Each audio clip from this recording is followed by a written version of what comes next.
బాగుంది, పెద్ద పెద్ద చెట్లు ఉన్నాయి. చూడ ఫుల్ ఎంజాయ్ చేస్తున్నాం మేమైతే ఇక్కడ. అమ్మాయి జాగ్రత్త కింద పడతాయా? బా నేను చెప్తాను. చూడండి బాగా అక్కడికి వచ్చేసినాం, లాస్ట్ లీస్కి పైకి వచ్చేసినాం. చూడండి మా మామిడి చూసి పైకి ఎక్కడ ప్రెస్ పడతారు.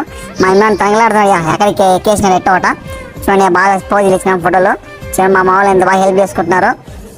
వావ్, ఓకే చూడండి మా Mahesh super, what a friendship dude. పండుగ ఇక్కడ లొకేషన్ అయితే బీవచ్చగా ఉంది. చూడండి బాగా పొజిషన్ ఇచ్చినాం, అందరం కాసేపు డాన్స్ చేసినాం. నేను అందరికి ఆకలేస్తా అంటే ఫుడ్ తినే వెళ్ళాంపా. ఇక్కడ క్యాంటీన్లో ఫుడ్ కూడా బాగుంది, టేస్టీగా ఉంది. చూడండి బాబు మా వాళ్ళు బాగా ఫుల్గా తిన్నారా. చూడండి సాయి పండుగ చూడండి వెళ్తున్నాం. మీ నుంచి పార్క్లోకి వెళ్తున్నాం, టికెట్ తీసుకున్నాం. మా పాప చూడండి ఎంత క్యూట్గా ఉందో. మా ర్యాబిట్స్ లొకేషన్ చూడండి. పార్కులో అయితే లొకేషన్స్ బీవచ్చగా ఉన్నాయి. అందరూ ఫోటోలు బాగా దిగొచ్చారా. చూడండి అక్కడ వచ్చేసినాం ఇక్కడ బోటింగ్కి. చూడండి మా వాళ్ళు ఫోటోలు తీస్తారు మాకు. బోటింగ్ ఎక్కినా ఎంత బాగుంది. ఇక్కడ ఫస్ట్ టైం పెట్టినాం బోటింగ్.